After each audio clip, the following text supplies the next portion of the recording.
Okay, in this lecture, we are going to look at the probabilistic interpretation of linear regression. So, we have the same problem statement, right? So, we still want to have the optimal value of our parameters, that is theta 0 and theta 1. So, the theta 0 for theta 1 and up to theta n, if depends on upon number of variables that you have. So again, the problem statement is same. We want to find these parameter so that we can have the best fit hypothesis function for our data set, right? So now with the same problem statement, we are going to have the different approach, and that is the probabilistic approach. And why this approach? This approach is more general and it covers the statistical information of the model, right? So okay, so let's look at this. So if you see that our hypothesis function, now it has the one extra term, that is chi. So what this chi captures, it captures the unmodeled effect or random noise. What I mean by the unmodeled effect, suppose you are modeling a maybe price for house, right? So given a house, so what will be the given a house, what will be the price of that house? So you are making this kind of model. So आप क्या करोगे? You will consider other variables, right? House किस place पे है, house का land area क्या है, कितने bedrooms है, all these things are. So these are the variables that you will consider, and there might be some variable that you will not consider, right? Maybe वो variable आपसे miss हो गया हो, miss in the sense कि वो ऐसा variable है like आप ये कंसिडर कर सकते हो कि मे बी सीज़न पे वेरी कर रहा हो हाउस का प्राइस रेंज, तो वो किस सीज़न, तो आपने वो वेरिएबल छोड़ दिया, बट एट द एंड वो वेरिएबल हाउस के प्राइस पे इफेक्ट डाल रहा है, ठीक है? सो विथ दिस जाई we can compensate those kind of variable, ठीक है? सो दोज अनमॉडल इफ, ठीक है? सो जो हमने मॉडल में नहीं लाया था दोज वेरिएबल को, तो those kind of variable can be compensated with this जाई, राइट? और ये जाई जो है अदर थिंग से भी हो सकता है, ये error may be with some random noise and may be with other thing. So overall, that in real scenario, in real practice, we will not have the complete clean data. We will have some kind of perturbation, right? So that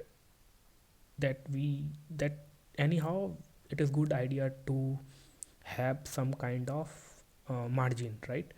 So, and after keeping that margin, you can uh, make the model or estimate the model so that आपकी इस margin से बाहर जाए, तो आपको पता रहे कि up to what range you your model can be perfect, और up to what range your model can work, and किस रेंज के बाद ये वर्क नहीं करेगा या सही नहीं रहेगा.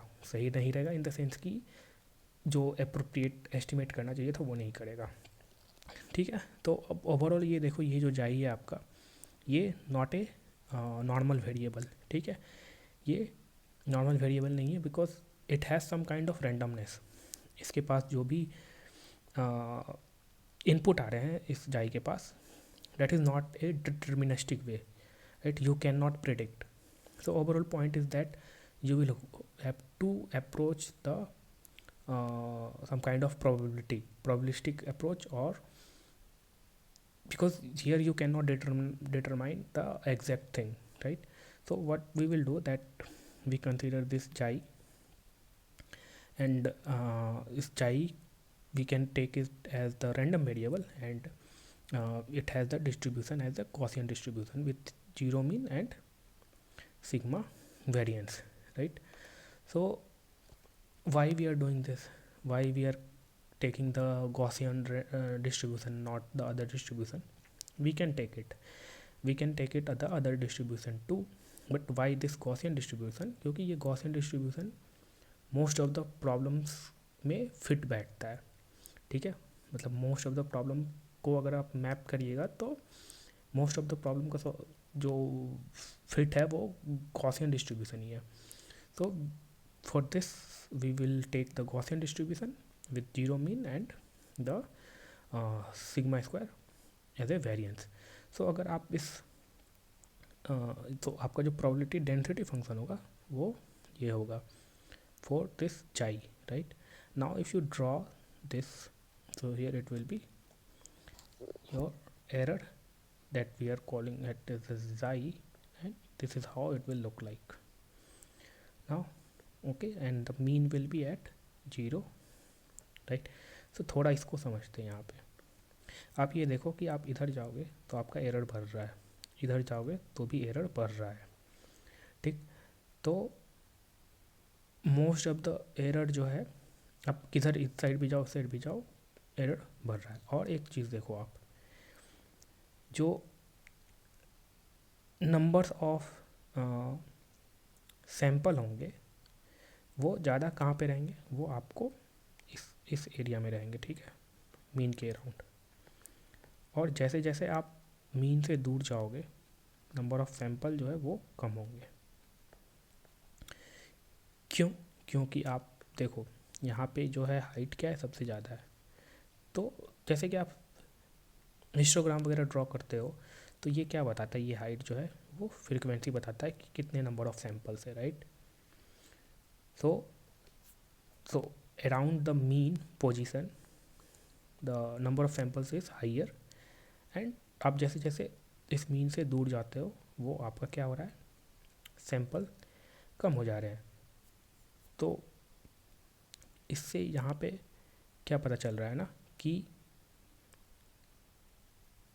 अगर आपको ये जीरो रखना है, क्या चीज़, एरर जीरो रखना है, then it should have the maximum probability.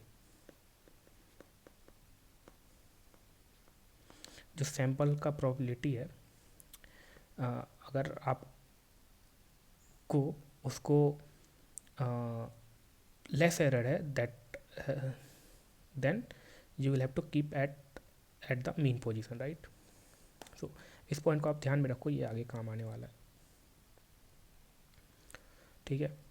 Now the question is, अब तो ये तो आपका एरर के बारे में पता चल गया, ये एरर, ये आपका रैंडम वेरिएबल है। और now what will be the PDF of this y, ठीक है, ये टारगेट वेरिएबल का पीडीएफ क्या होगा। और एक चीज़ आप देखो, let's consider this example is a data set. Now इसमें देखो आप, ये डाटा सेट है, ठीक है। आप अगर मैट्रिक्स के फॉर्म में लिखे हुए थे आप इस तरह से लिख सकते हो, and one new thing has been introduce like this vector, error vector, right. अगर आप इसको इंडिविजुअल लिखोगे इस मैट्रिक्स को तोड़ के, this is how it will look like, ठीक है। और बहुत ही जनरल टर्म में लिखोगे तो इस y i is equals to theta 0 plus theta 1 xi i plus xi i, sorry, it will be here, it will be theta xi plus xi I. So this is how you can write in the general term. अब ये चीज़ देखो कि आप हर एक y के साथ क्या है, जो है वो ये रैंडम वेरिएबल है, that is the error term, ठीक है, हर एक y के साथ। तो अब क्या हमारा एम है ना, ये हमारा एम है कि since we know the PDF of this is normally distributed with zero mean and sigma square variance. Now what will be the PDF of this, ठीक है, इन सब का पीडीएफ क्या होगा, ठीक। एक प्रॉपर्टी है नॉर्मल डिस्ट्रीब्यूशन का प्रॉपर्टी क्या बोलता है ना कि अगर आपके पास कोई रैंडम वेरिएबल x है, यहाँ पे x है, ठीक है, जो कि नॉर्मली डिस्ट्रीब्यूटेड है with mean mu and variance sigma square, then अगर आप इसका लीनियर कॉम्बिनेशन लोगे, मतलब इस x को आप ए एक्स प्लस बी कुछ भी लो, ठीक है, और इसको y दे दो, then what will be the PDF of this probability density function of this y. So simple है, यहाँ पे देखो आप, ये y है, ठीक है, तो सिंपली इसमें क्या कर रहे हैं, b जोड़ रहे हैं इस रैंडम वेरिएबल, और b ये जो है वो नॉर्मल थिंग है, नॉर्मल कोई नंबर है, ठीक है, ये रैंडम नहीं है b, ठीक।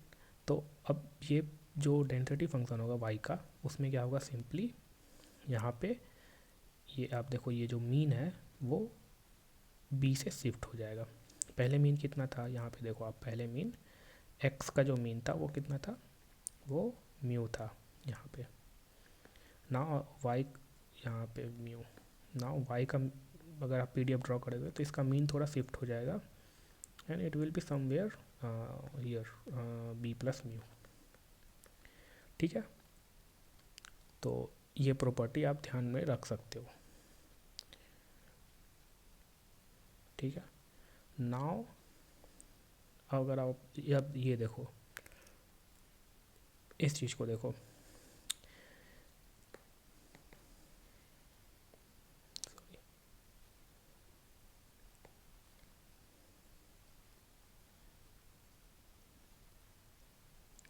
Now if you look at this, यहाँ पे क्या हो रहा है, यहाँ पे ये आपका ये रैंडम वेरिएबल है जिसका कि प्रोबेबिलिटी डिस्ट्रीब्यूशन नॉर्मली डिस्ट्रीब्यूटेड है with zero mean and variance sigma square, और ये टर्म देखो आपका, सिंपली आप इसको बी कर सकते हो, सेम भी यहाँ पे ये बी हो गया आपका, ठीक है। तो now if I ask you what will be the PDF of this y1 y2 y3 y4, so it will be simply shifted by this amount right, ये अमाउंट से शिफ्ट कर जाएगा सिंपली, ये अमाउंट से, राइट।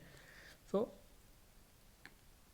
और अगर इसको हम लोग काफ़ी जनरल टर्म में लिखें, तो अगर y i is equal to, हम लोग लिख रहे हैं इस तरह से, θ0 plus θ1 xi plus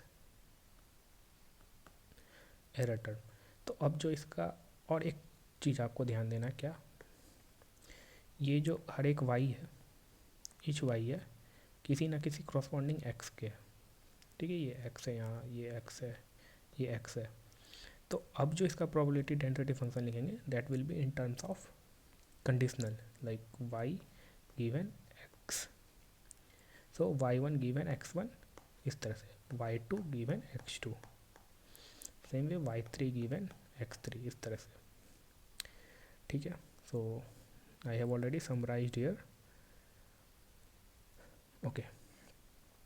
due to linearity, the assumption of normally distributed error propagates and results in conditional probability of y. I hope now it is making sense to you. ठीक है, so now this, ये जो आपका इस तरह से दिखेगा, ठीक है, मीन जो है कहाँ पे शिफ्ट हो जाएगा, मीन आपका यहाँ पे इस पोजीशन पे, क्यों, क्योंकि आप देखो आपका ये क्या था, y i is equal to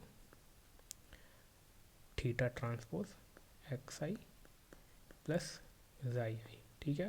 तो यही था ना आपका बी, सो सिंपली आपका मीन क्या होगा, इससे शिफ्ट कर जाएगा, क्योंकि इसका क्या था, इसका मीन 0 था और सिग्मा स्क्वायर, ठीक है। So this is how you can write the probability density function of particular yi, ठीक है,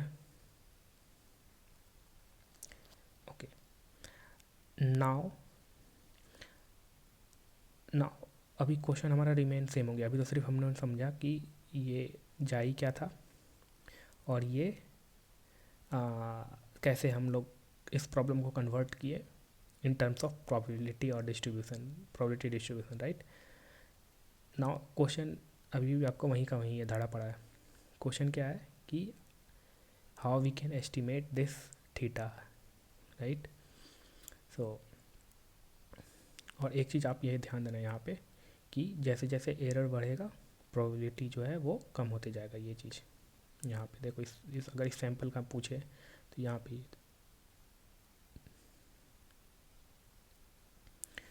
ठीक है।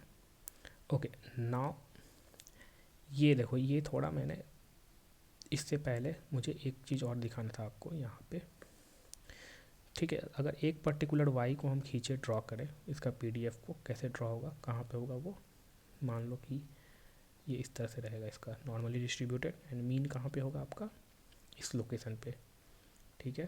तो थीटा ट्रांसपोज अगर x1, ठीक है। इसी तरह से आप ये y1 गिवन x1 हो गया, इसी तरह से आप y2 given x2, y3 given x3, ठीक है। सारे का पीडीएफ आप ड्रॉ कर सकते हो। तो ये देखो, ये जो आपका पीडीएफ है, मेन आपको इस पे ध्यान देना है। ये वाला जो टर्म है, ये वाला टर्म क्या होता है, हमारा हाइपोथेसिस ही रहता है ना, जो स्ट्रेट लाइन का इक्वेशन आता है अगर हम लोग सिंगल वेरिएबल ले रहे हैं तो, ठीक है। तो ये जो स्ट्रेट लाइन दिख रहा है ना आपका, ये वाला, यही क्या है, थीटा ट्रांसपोज एक्स आई है। और आप अगर दो वेरिएबल लो तो इसको क्या बोल सकते हो, थीटा 0 प्लस थीटा 1 एक्स आई, ठीक है। तो आपका मीन जो होगा वो इसी लाइन पे होगा, ठीक है। और आपका पीडीएफ इसी लाइन के अराउंड होगा। देखो आप कोई भी पीडीएफ को देखो, इसी लाइन के अराउंड है मीन आपका, देखो, ठीक है। तो इस एग्जांपल को मैंने लिया है, ठीक है, ये वाला एग्जांपल को इसका ड्रॉ करके दिखाएंगे कि कैसा जो है वाई का पीडीएफ दिख रहा है, ठीक है। ओके सो ओके, आप ये देखो, ये एग्जांपल मैंने लिया है, ठीक है। अगर डाटा पॉइंट देखो तो ये आपका डाटा पॉइंट है 1 के क्रॉसपॉन्डिंग 2, ठीक। उसके बाद से फिर 1.5 के क्रॉसपॉन्डिंग 5, सो 1 के क्रॉसपॉन्डिंग यहाँ पे आपको 2, ये वाला डाटा पॉइंट एंड ये वाला डाटा पॉइंट, ठीक है। फिर ये, ठीक। नाउ अगर आपको वाई का नाउ पीडीएफ देखना है, ठीक है, तो देखो ऐसा दिखेगा वाई का पीडीएफ आपका, ठीक है। अब देखो, और ये लाइन जो है, ये लाइन मैंने ऑलरेडी बेस्ट फिट ले लिया है, ठीक है। अभी आपको मैं ये समझाऊंगा कि जब मैंने बेस्ट फिट लाइन लिया है देन मैं क्या करूँगा। आपको सबसे पहली बात तो आप ये क्वेश्चन जो है, okay, now let me explain you that MLE concept, that maximum likelihood estimation, ठीक है। ओके सो अब आप देखो, ऑब्जर्व करो कि ये डाटा पॉइंट, सबसे पहले ये डाटा पॉइंट देखो आप, ये डाटा पॉइंट देखो, ठीक। और इसका मीन कहाँ पे, इस लाइन पे, ठीक। मैंने क्या बोला कि ये डाटा पॉइंट कहाँ पे, यहाँ पे मीन से थोड़ा हटके है, ठीक है। तो इसका जो आप प्रोबेबिलिटी कैलकुलेट करोगे तो this is what you will get the probability, right, this height, ठीक है। Now if you consider this data point, this one, so this height will be the your probability, ठीक है। Now for this data point this height will be the probability, for this data point this height will be the probability, right. now what we have to find, और मैंने आपको यहाँ पे explain किया, right, कि अगर यहाँ पे देखो कि अगर आपको एरर, ये एरर है, इधर एरर है, ठीक है, ये इधर एरर बढ़ रहा है, इधर एरर निगेटिव में जा रहा है लेकिन बढ़ रहा है, ये भी एरर 0 कहाँ पे है, कम कहाँ पे है, तो इस एरिया में कम है, ठीक है। अगर एरर को कम रखना है तो ये प्रोबेबिलिटी ज़्यादा होना चाहिए, मतलब कि we want to maximize the probability, अगर एरर को कम रखना है तो, क्योंकि एरर जो है कम किसके अराउंड है, इस मीन के अराउंड ही है, ठीक है। तो सेम वे यहाँ पे आओ आप, अगर मुझे एरर को कम रखना है देन आपका डाटा पॉइंट जो है वो मीन के आसपास रहना चाहिए, ठीक है, मीन के आसपास, ठीक। So what the overall problem is that we want to maximize the probability, ठीक है। ओके अब क्या करेंगे, इसको हम लोग नेक्स्ट लेक्चर में कंटिन्यू करेंगे।